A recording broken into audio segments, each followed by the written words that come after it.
You know, how common is this going to be? Like, are guys on draft night going to come out and announce like, I'm not really interested in playing for the Washington Wizards. The list of teams I would play for are the Knicks, the Lakers, the Heat, the Nets. Like so.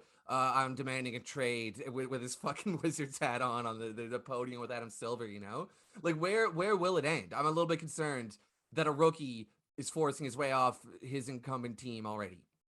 I would say you nailed it. The fundamental issue is the draft is unfair to the players.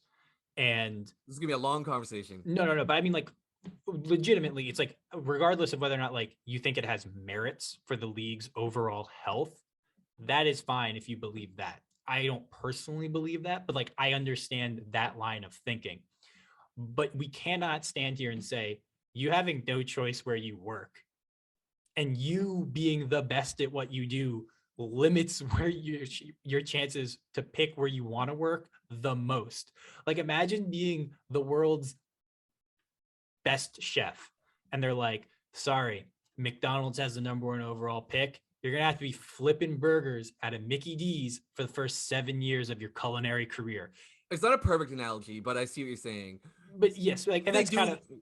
that's my point though. It's like, it's obviously they get paid a ton. They get paid but once again, like, if Zion was a free agent out of college, how much money do you think he would have made per season on a contract? A lot more than his rookie contract. Yeah, Yeah. And so, I yeah. mean, I think fundamentally, like, the issue is like the draft is bad. I And I for think this players, I think this it's not realistic to even envision an NBA where half the teams get cut. So given that that's not going to happen, we need a draft. We no, need a system that promotes that equity. I think. no, you How don't. not? Because every top Scouting, player coming out. scouting, development. Because I've said this before, and I'm say it again. Every top player isn't going to go to the Lakers because guess what? If the 20 best players are on the Lakers, that means 15 of the best players in the league don't start. Yeah, but even if the five best players in the world are on the Lakers, it's a problem.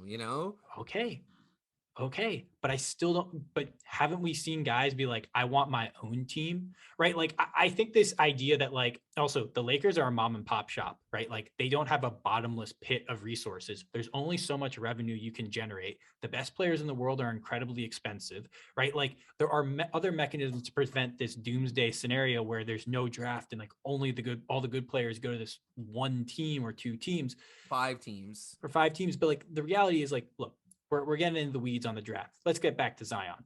I hope they don't use him too much because I don't want them to win more games, because I would rather write about them getting Chet than are they going to take Paolo Banchero, who, like, oh my God, I watched some of yesterday's game because it was on TV.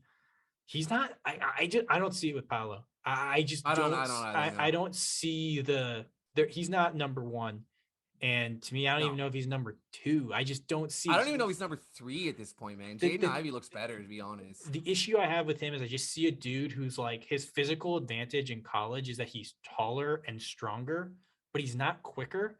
In the NBA, everyone's taller, stronger, and quicker than they are in college. I just don't know how well he's going to be able to separate. And if his jump shot's not lethal, he's Which just is like, not. yeah, he's just, to me, he's like, he's kind of just like a slightly less twitchy Julius Randle at that point. And Julius Randle's ceiling is he gets a bullshit all NBA because he plays the most minutes in the league, and a bunch of guys get hurt and miss time, and he's in New York, so he gets the New York media bump. We're talking about the draft because we're talking about the Rockets, but yeah, I completely agree with you. I don't see it with Bankero at all. Yesterday I tweeted that I get a little more optimistic about him if I look at him as a center. That's only because I think that maybe he can beat other centers in isolation or in pick and roll setups. I still don't get very excited. Like, I don't want him. And another problem besides his quickness is that he's ground bound, right? Like, he doesn't have a particularly great vertical leap, and that limits his finishing to a pretty good extent. I think he's 6'10", 250, and he's got an above average handle and passing chops for that size. But I don't think that alone is enough to make for a star player. So yeah, I'm pretty out on him too. I really hope the Rockets avoid him. Yeah, and they might have no choice because he might be the obvious best player available. So I mean, at this point, I think his BPA is at 4, right? Like I really think Jaden Ivey looks like a better player. But so if the Rockets are picking third, it's going to be interesting to see how they look at that, because it's like, well, they already have a ton of young guards, but from a strict BPA perspective, it's looking like Ivy.